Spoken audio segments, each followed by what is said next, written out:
है।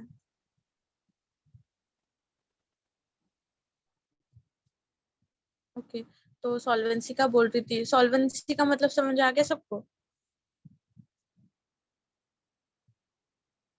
जरा एक बार रिपीट करो ना सॉल्वेंट। ओके, अब सॉल्वेंसी और इंसॉल्वेंसी दो टर्म है। सॉल्वेंसी का अपोजिट इंसॉल्वेंसी है। सॉल्वेंसी में क्या होता है, कोई भी कंपनी, ओके, तो उसके पास बहुत सारा मतलब उसके ऊपर डेप्ट आ गया है कि हाँ ये डेप्ट है, इतना इतना हमें यहाँ पे करना है, यहाँ पे करना है, ओके। बट उसके पास इतना अमाउंट है कि वो अगर अपना घर बार भी बेच दे तो भी वो इतना पे कर पाएगा, ओके। तो उसको जब वो अमाउंट वो लास्ट डेट तक, ड्यू डेट तक अपने पे कर पाता है, जितना भी लोग मतलब बैलेंस अमाउंट उसको पे करना है, अगर वो पे कर पाता है तो उसको सॉल्वेंसी बोलते हैं, ओके। मतलब वो कंपनी सॉल्वेंट है, अभी तक पूरी तरीके से उसका मतलब बोलते हैं ना दिवाला निकल जाता है, वो दिवाला निकलने की नौबत नहीं आई है अभी। अभी वो मतलब चल सकती है, ओके। बट अगर उसके पास पैसे ही नहीं है, वो चलाए जा रहा है, चलाए जा रहा है, चलाए जा रहा है, कहाँ से पे करेगा, ओके। तो वो इंसॉल्वेंट हो जाता है, मतलब पूरा दिवाला निकल गया कंपनी का। वो होता है सॉल्वेंसी और इंसॉल्वेंसी। ओके, क्लियर हो गया ये? क्लियर क्लियर, मतलब यस बैंक की तरह हो गया। ओके, अब liquidity, okay, ability of company to generate cash as and when required, okay. मतलब कभी भी वो कंपनी कैश मतलब कैश जनरेट कर सकती है। जैसे लिक्विड एसेट होता है ना, कि कोई भी एसेट हम लोग कैश में कन्वर्ट कर सकते हैं, ओके। लिक्विडिटी मतलब ये बोल सकते हैं कि जो हमारे पास कैश है, ओके, जितना हमने एक्स्ट्रा कैश रखा है, कैश इन हैंड, हमारे हाथ में जो भी कैश है या हमारे पास अवेलेबल है कैश, उसको लिक्विडिटी बोल सकते हैं। या कोई भी ऐसी चीज जिसको हम कन्वर्ट करके कैश में मतलब कन्वर्ट कर सकते हैं डायरेक्ट कैश में, ओके, उसको हाँ लिक्विडिटी मतलब बोलते हैं। कैश बॉन्ड आ गया ना इसमें, कैश हाँ, bond share. Converting into cash, हाँ। और ड्राइंग्स मतलब बताया था कैपिटल, जब हम लोग बिजनेस में से निकालते, कोई भी ओनर कैपिटल निकालता है जब बिजनेस में से, ओके। पहले तो कंपनी ओनर को या किसी को भी बिजनेस चलाने के लिए कैपिटल की जरूरत होती है, ओके। उसमें से अगर वो कुछ पैसे निकालता है तो क्या बोलते हैं हम, कैपिटल में से पैसे निकाल रहा है तो हम बोलते हैं कि वो तो उसका खुद का कैपिटल है, तो उसको हम क्या नाम दे, ओके। तो उसको ड्राइंग्स बोलते हैं कि कैपिटल में से सम ऑफ अमाउंट ऑफ मनी अगर ओनर निकालता है तो क्या बोलता है, उसने इतने इतने पैसे ड्रॉ किए हैं, ओके। तो उसको ड्रॉइंग्स बोलते हैं। कैपिटल अपने खुद के कैपिटल में से जब ओनर मनी विड्रॉ करता है तो उसको बोलते हैं ड्रॉइंग्स, ओके। ओके, तो फिर ये इतना क्लियर हो गया ना accounting terms? Clear clear. Okay, then types of profit, okay. Types of profit, profit 6 types के होते हैं। ये देखो इधर है, ऑपरेटिंग प्रॉफिट है, revenue, capital, gross profit, net profit और profit before tax, profit after tax, okay. अब रेवेन्यू और, हाँ, रेवेन्यू और प्रॉफिट ये दो अलग अलग चीज होते हैं, ओके। हाँ, लिक्विडिटी का फिर से बता देना। कौन सा? हेलो, आपने कौन सा बोला, मैंने सुना नहीं। हेलो, लिक्विडिटी बोली, लिक्विडिटी। लिक्विडिटी का फिर से बता। लिक्विडिटी ना, ओके। लिक्विडिटी में क्या होता है, हाँ हाँ, कोई भी चीज अगर वो कंपनी इजीली कैश में कन्वर्ट कर सकती है तो उसको लिक्विडिटी बोल सकते हैं। जैसे अभी मानसी ने एक एग्जांपल दिया था गोल्ड, ओके। उसको कोई भी मतलब कंपनी का कोई पर्सन भी होता है तो उसको आसानी से कैश में कन्वर्ट कर सकता है। ये तो नहीं है ना कि हम गोल्ड को दे के कैश नहीं ले सकते, बेच के कैश नहीं ले सकते, राइट? या उसको एक्सचेंज करके चाहिए तो हम कैश ले सकते हैं, या तो कुछ और बनवा के ले सकते हैं, फिर उसको फिर से एक्सचेंज करके या उसको फिर से बेच के हम कैश में कन्वर्ट कर सकते हैं। ये तो नहीं बोलता है ना कोई कि मतलब तुमने अभी खरीदा है तो तुम 6 महीने के अंदर नहीं पैसे दे सकते, या तुम 1 साल के अंदर तुमको पैसे नहीं मिलेंगे, उसको हम कभी भी कन्वर्ट कर सकते हैं, ओके। तो लिक्विडिटी उसको बोलते हैं कि हम कभी भी कैश में कन्वर्ट कर सकते हैं, ओके। ठीक है। हाँ, देन प्रॉफिट,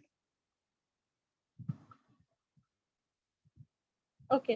रेवेन्यू क्या होता है, जब कोई कंपनी सॉरी प्रॉफिट नहीं, इनकम और रेवेन्यू अलग होता है, मैंने गलती से प्रॉफिट बोला। इनकम और रेवेन्यू अलग अलग टॉपिक होते हैं। ओके, अभी एबीसी कंपनी है, उसने इतने इतने पैसे लगाए, समझ लो 1 लाख पैसे लगाए उसने, एग्जांपल दे रही हूँ, 1 लाख लगाया। ओके, उसका इतना टर्नओवर, मतलब उसको इतना था कि इसको वापस से इतना मिलना चाहिए, समझ लो उसका इतना फिक्स था कि उसको 2 लाख कम से कम वापस मिलने चाहिए। ओके, 2 लाख उसने स्टैंडर्ड प्राइस रखा था कि इतना इतना मेरे को इनकम जनरेट होना ही चाहिए। ओके, उसको 2 लाख मिले, उसके अलावा उसको और 50,000 का प्रॉफिट हुआ। ओके, वो किस पे प्रॉफिट हुआ उसको? उसके रेवेन्यू पे।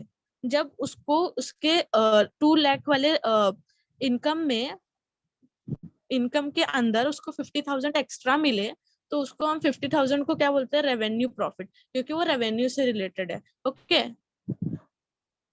क्लियर हुआ? 2 लाख मीन्स इनकम है। कोई भी एक्स्ट्रा मनी जो हमें प्रॉफिट हुई है वो रेवेन्यू है। हाँ जैसे 1 लाख हमने इन्वेस्ट हाँ किए है ना, और हमने सोचा एज्यूम किया कि 2 लाख हमें वापस मिलेंगे, हाँ ऐसा ना? हाँ या 2 लाख फिक्स था? हाँ, बोला कि इंटरेस्ट वगैरह के साथ आपको 2 लाख मिलेगा, लेकिन उस पर फिर भी हमें, ओके, सीधा सीधा एग्जांपल बताती हूँ। हम बैंक में पैसा डिपॉजिट करते हैं, तो हम सोचते हैं कि हमारे पास हमने जितना डिपॉजिट किया उतना ही रहेगा, लेकिन वो बढ़ते जाता है, तो जो इंटरेस्ट लगता है जो ना, इंटरेस्ट इंटरेस्ट हमारा जो बढ़ रहा है, हाँ। हाँ, वो टोटल इंटरेस्ट जो होता है ना, उसको एक टाइप का रेवेन्यू बोल सकते हैं।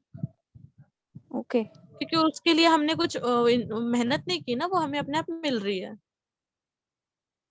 वो पैसे बढ़ाने के लिए हमने थोड़ी अपने पास से पैसे और इन्वेस्ट किए, हमने उतना ही रखा था, उन्होंने अपने आप डाला। इंटरेस्ट उन्होंने बैंक वाले अपने आप दे रहे हैं, हमने थोड़ी बोला था कि, मतलब हमने थोड़ी अपने पास से एक्स्ट्रा पैसे डाल रहे हैं जो वो पैसे बढ़ रहे हैं। ओके, हमारे पॉकेट में से नहीं जा रहा है, वो उनके पॉकेट में से आ रहा है इंटरेस्ट, तो उसको रेवेन्यू बोल सकते हैं। Okay, then capital profit. Capital profit मतलब क्या होता है? अभी रेवेन्यू के बारे में मैंने बोला कि जो फिक्स अमाउंट ऑफ मनी हम इन्वेस्ट करते हैं या हमारा इनकम होता है, उसके ऊपर जो हमें एक्स्ट्रा पैसे मिलते हैं उसको रेवेन्यू बोलते हैं, रेवेन्यू प्रॉफिट बोलते हैं। ओके, कैपिटल प्रॉफिट में क्या होता है? ये हमारे इनकम से रिलेटेड नहीं होता है, ये सेल्स वगैरह से रिलेटेड होता है। हमने हमारे कंपनी ने टारगेट रखा था कि हम इतने 1 करोड़ का सेल करेंगे ही। ओके, 1 करोड़ या 1 लाख का सेल करेंगे ही। 1 लाख पकड़ो कि 1 लाख का या 10 लाख का सेल करेंगे, लेकिन हमारे कंपनी का टोटल सेल 20 लाख हुआ, मतलब ये जो 10 लाख है ना बीच का, ये हमारा कैपिटल प्रॉफिट होगा। ओके, सेल के ऊपर हमें प्रॉफिट मिला, पैसे के ऊपर नहीं मिला, सेल के ऊपर मिला। ओके,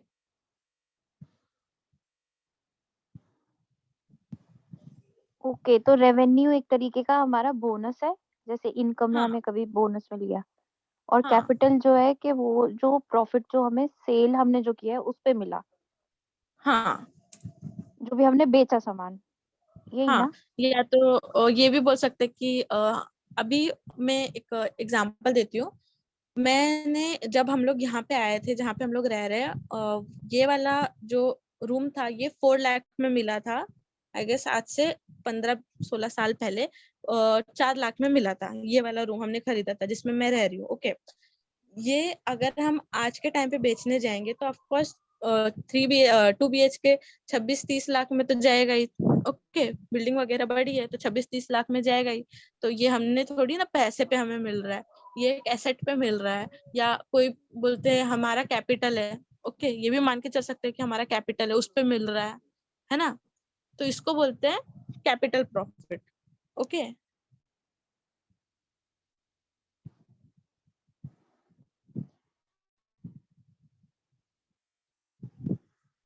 हेलो, हाँ भाई, ऑडिबल। हाँ क्लियर हुआ? हाँ हाँ पीयू, हाँ समझ में आया। ओके, आगे। हाँ, अब ग्रॉस प्रॉफिट। ग्रॉस प्रॉफिट क्या होता है? अभी इसका ना मैं इसमें से नहीं बताती हूँ, सिंपल बताती हूँ। अभी हमें कंपनी से जो लोग काम करते हैं उनको सैलरी मिलती है। ओके, स्टार्टिंग में वो लोग बोलते हैं कि हम आपको 18,000 सॉरी 20,000 देंगे सैलरी, लेकिन हमारे हाथ में कितनी आती है? 18,000 आती है। ओके, वो उसको क्या बोलते हैं हम? नेट से नेट, मतलब नेट बोलते हैं, राइट? कि सब डिडक्ट करके दिया है उन्होंने। ओके, नेट बोलते हैं। और जो 20,000 होता है वो ग्रॉस होता है। उल्टा तो नहीं बोला ना मैंने? नहीं करेक्ट है 20,000 क्रॉस हो गया नहीं, और आपने अपना सही यही बोला। हाँ नेट पे आ हाँ गया। हाँ, तो वही नेट और ग्रॉस में बस इतना ही डिफरेंस है और कुछ नहीं है।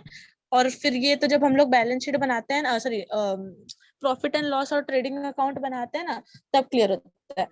ग्रॉस प्रॉफिट हम लोग ट्रेडिंग अकाउंट में यूज करते हैं और net profit profit and loss में यूज करते हैं, क्योंकि ट्रेडिंग अकाउंट में फैक्ट्री रिलेटेड जो भी डायरेक्ट एक्सपेंसेस करते हैं उस पे जो प्रॉफिट मिलता है उसको जब हम लोग प्रॉफिट एंड लॉस में ट्रांसफर करते हैं, और फिर जो जितने भी एक्सपेंसेस है छोटे मोटे वो सब निकालने के बाद जो मेन मिलता है ना, या तो प्रॉफिट या तो लॉस, कंपनी मतलब क्या फेस कर रही है, प्रॉफिट मतलब उनको प्रॉफिट मिल रहा है या लॉस मिल रही है, उसको नेट लिखते हैं और फिर उसको उठा के बैलेंस शीट में डालते हैं ताकि वो पूरा टैली हो।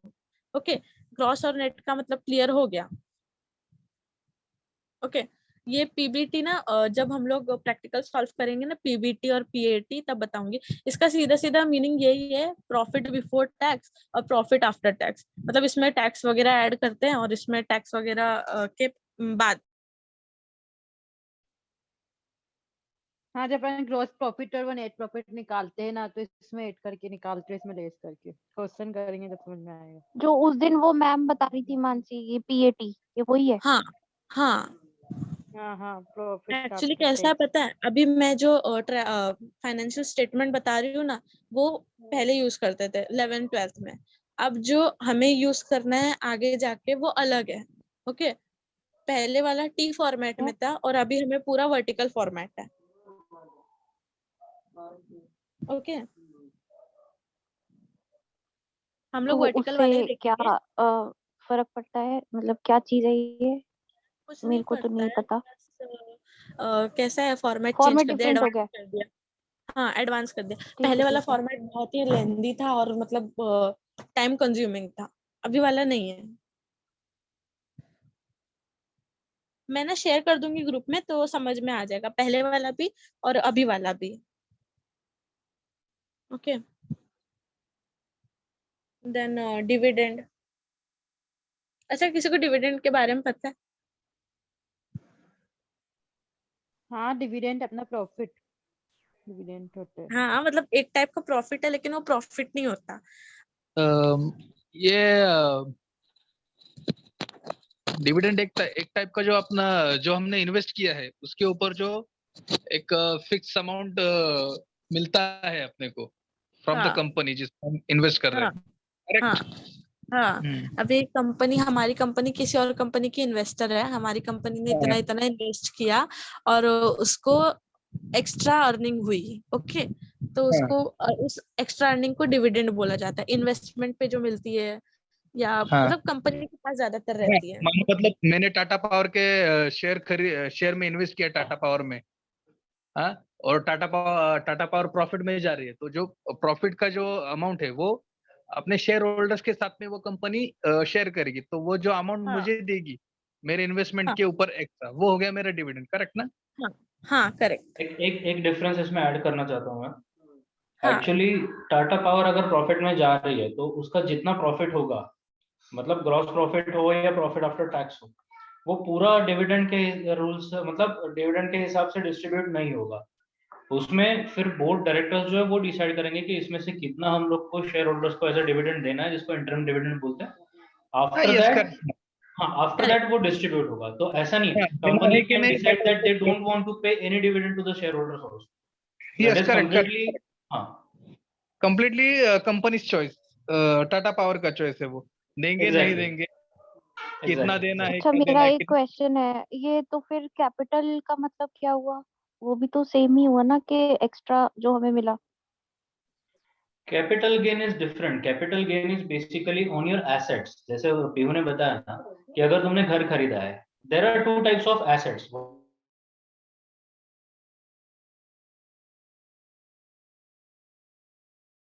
खरीदी। अब कार हाँ खरीदने के बाद ठीक है। हर साल उसकी वैल्यू कम होती जाती है, या फिर जमीन खरीदी, लैंड खरीदा, उस जो है वो वैल्यू उसकी बढ़ते जाती है। अगर तुमने बढ़ती अभी जाती है, गोल्ड हाँ, खरीदा that is an asset, 10 lakh हाँ। रुपए का ट्रू। और वो 4 लाख में बिका, तो जो 3 अब इक्विटी में क्या होता है, शेयर्स जब तुम लोग खरीदते हो तो your share is considered as a investment, okay, जैसे लैंड इज एन इन्वेस्टमेंट। तो इसमें होता यह है आगे जाके कि अगर 1 साल के अंदर तुमने शेयर्स बेच दिया ना, I am talking about the legal terms, okay, 1 साल के अंदर तुमने अगर शेयर्स बेच दिए तो उसके ऊपर जो भी प्रॉफिट होता है तो उसको कैपिटल गेन करके ट्रीट करते हैं फॉर टैक्स पर्पसेस। अगर 1 साल से ज्यादा आप उसको होल्ड करते हो तो उसको लॉन्ग टर्म प्रॉफिट बोलते हैं, तो that is not considered as a capital gain, that is considered as an operating gain. Gain और profit is almost the same, okay. ये कंसेप्ट क्लियर हो गया? क्लियर। हाँ ये क्लियर है। Okay, thanks.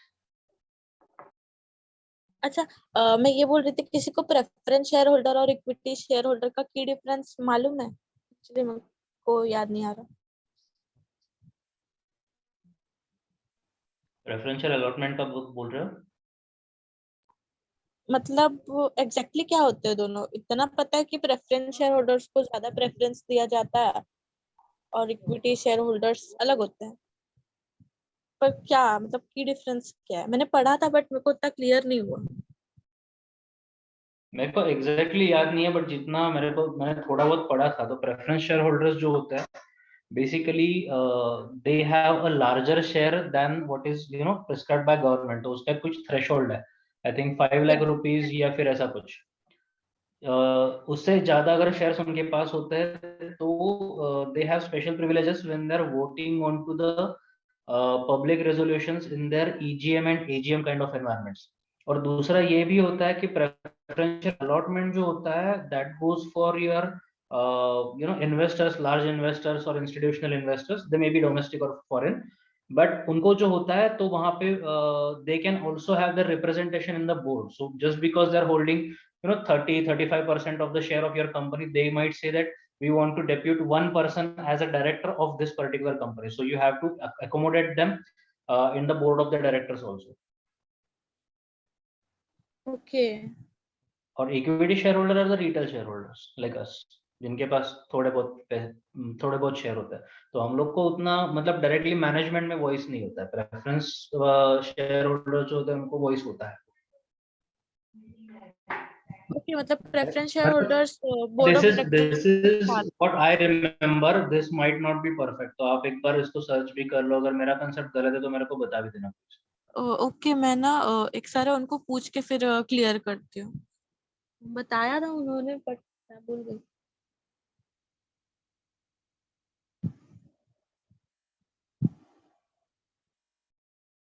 डिबेंचर्स क्या होता है?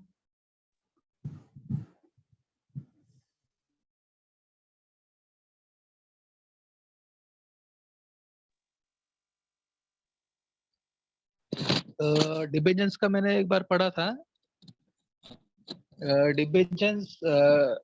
डिबेंचर्स भी एक इन्वेस्टर्स है, but they are not, they won't have voting authority for company like that. मतलब उनका डिसीजन मेकिंग में कोई अथॉरिटी नहीं है किसी भी तरह का, वो बस इन्वेस्ट करेंगे, एज अ पैसिव इन्वेस्टर है। Okay, just check it one. Debentures में कुछ फिक्स्ड रिटर्न्स भी होता है ना? एक्चुअली 10%, 12% ऐसा कुछ। इक्विटी में जो नहीं होता है डिविडेंड नहीं। डिबेंचर जो होता है ना पब्लिकली, मतलब पब्लिक होती है, जैसे नहीं बोलते फंड रेज करती है कंपनी। Yes yes. मतलब कंपनी पब्लिक के थ्रू, मतलब बोलते हैं ना कि पब्लिक इन्वेस्ट करती है या पब्लिक के थ्रू लोन बस लेते इनको हैं। जो है वोटिंग अथॉरिटी नहीं रहती है। अगर कोई बोर्ड ऑफ फंड डायरेक्टर में वोटिंग हो रही है, लाइक ऐसा कुछ है, उनको वोटिंग अथॉरिटी नहीं है, वो पैसिव इन्वेस्टर्स है, बस पैसे दिया हो गया। उनको कुछ डिसीजन मेकिंग में, वोटिंग अथॉरिटी में कुछ रूल नहीं होता। मेरा सवाल थोड़ा सा अलग है। मेरा सवाल ये है कि जैसे इक्विटी में इक्विटी शेयर होल्डर जो है कंपनी का रिस्क भी शेयर करता है। अगर कंपनी प्रॉफिट में जाती है तो बहुत पैसा कमाएगा, कंपनी अगर घाटे में जाती है तो उसको लॉस भी होगा। लेकिन डिबेंचर्स का शायद फिक्स्ड रेट कुछ होता है कि तो एक पीरियोडिसिटी होती है और वो पीरियोडिकली कंपनी को उनको कुछ इंटरेस्ट देना पड़ता है, राइट? पीरियोडिकली इंटरेस्ट, हाँ। और उनका वो रिस्क शेयर नहीं करते कंपनी का। कंपनी चाहे लॉस में जाए या फिर कुछ भी हो, डिबेंचर्स को उनका अमाउंट एनी हाउ देना ही है कंपनी को, उनके जो भी प्रोपोर्शन में होगा। एक्चुअली ना मैं ये Right, सब right. क्लियर करके ना मैं कल अच्छे से बताती हूँ equity preference debenture, I think ये क्योंकि मुझे याद सेबी नहीं पे आ मिल जाएगा ये अच्छे से अपने को, सेबी का वेबसाइट पे। हाँ उस पे आएगा।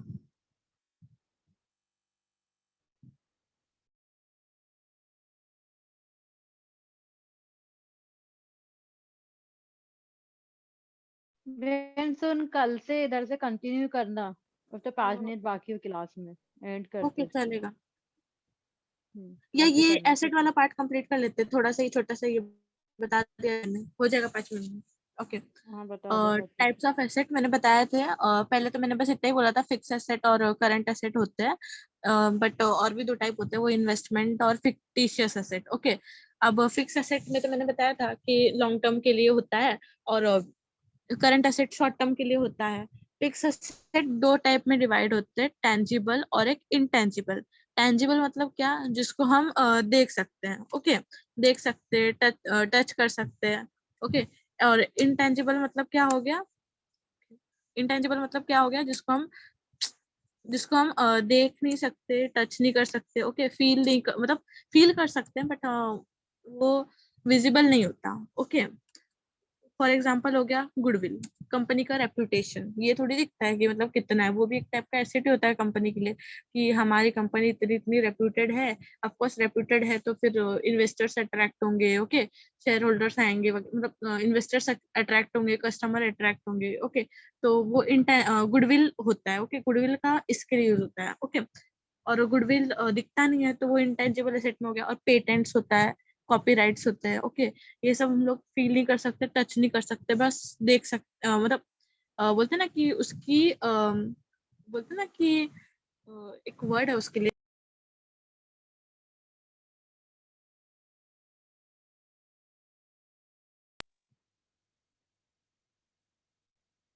मतलब उस वो है बट हम उसको देख नहीं सकते। ओके, पेटेंट कॉपीराइट वगैरह हो गया, तो वो फिक्स एसेट में, सॉरी इंटेंजिबल एसेट में आ जाता है। फिक्स एसेट में 2 पार्ट है, टेंजिबल और इंटेंजिबल। देन करंट एसेट बता दिया था मैंने, शॉर्ट टर्म के लिए होता है। इन्वेस्टमेंट तो पता ही है सबको कि मतलब जो इन्वेस्ट वगैरह करते हैं वो भी एसेट होता है। ओके, डिबेंचर्स वगैरह वही, वो मैं क्लियर करती हूँ कल कि क्या होता है। एंड देन फिक्टिशियस एसेट, ये क्या होता है, they are actually not asset but are shown as asset. Okay, they do not have any real value. Items included in the group are losses of company preliminary expense and miscellaneous expense not written off, loss on issue of shares of fictitious asset भी same होता है intangible fixed asset के जैसा, पर हम उसको देख नहीं सकते। ओके, जैसे छोटे मोटे खर्चे होते हैं, हाँ कंपनी है उसमें कोई छोटे मोटे खर्चे हो रहे हैं, लेकिन उसको हम कभी लिखते नहीं है कि इतने इतने खर्चे हो रहे हैं। ओके, जैसे अभी कंपनी की तरफ से हमें कुछ गिफ्ट्स वगैरह मिले हैं। ओके, तो छोटे मोटे खर्चों में अगर उनको उनका सजेशन रहा कि हम इसको प्रिलिमिनरी एक्सपेंस में लिखेंगे, तो वो हम लोग नोट डाउन नहीं करते हैं बुक्स ऑफ अकाउंट में, क्योंकि वो बोलते हैं ना कि उतना उससे कुछ मतलब नहीं बनेगा, तो उसको फिक्टिशियस एसेट बोल सकते हैं, क्योंकि वो एक टाइप का एसेट ही हो गया ना कि हमको वो मिल भी रहा है और हमें उसके लिए कुछ पे भी नहीं करना पड़ रहा है। राइट,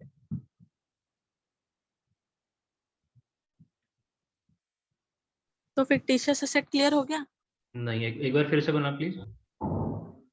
एक सेकेंड ना,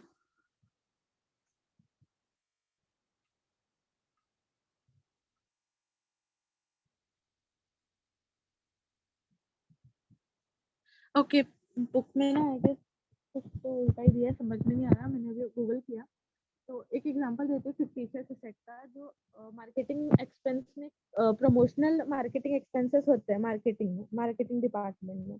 ओके, वो एक टाइप का फिक्टिशियस एसेट है, क्योंकि जब वो एक्सपेंस हम करते हैं, हाँ, तो उससे हमारी कंपनी को फायदा होता है, क्योंकि मार्केटिंग करने से गुडविल आती है। ओके, फेम रेपुटेशन बढ़ता है, कंपनी का ब्रांड का इमेज बढ़ता है। ओके, तो माना तो एक्सपेंस ही जाता है, बट फिर भी उससे हमको फायदा होता है, तो उसको हम फिक्टिशियस एसेट बोलते हैं। इसकी एंट्री हम करते नहीं है, ऐसे कंसीडर करते हैं। ये फिक्टिशियस एसेट है, क्योंकि उससे हमारी कंपनी को फायदा हो रहा है, खर्चे हो रहे हैं बट फायदा भी हो रहा है। ओके, एक्सपेंसेस के बदले भी ये नहीं कि हमारी कंपनी को लॉस हो रहा है, हमें फायदा मिल रहा है, उसको फिक्टिशियस एसेट बोलते हैं, क्योंकि वो दिखता नहीं है, हम उसको फील नहीं कर सकते हैं। उसके बाद हमको प्रॉफिट हो रहा है, लॉन्ग टर्म के लिए प्रॉफिट हो रहा है। प्रमोशन कर रहे हैं तो ऑफकोर्स प्रमोशन का मतलब जितना ज्यादा प्रमोशन करे उतना ज्यादा टाइम के लिए बोलते हैं ना कि इफेक्ट में रहता है वो, तो उसको फिक्टिशियस एसेट बोलते हैं। क्लियर हो गया?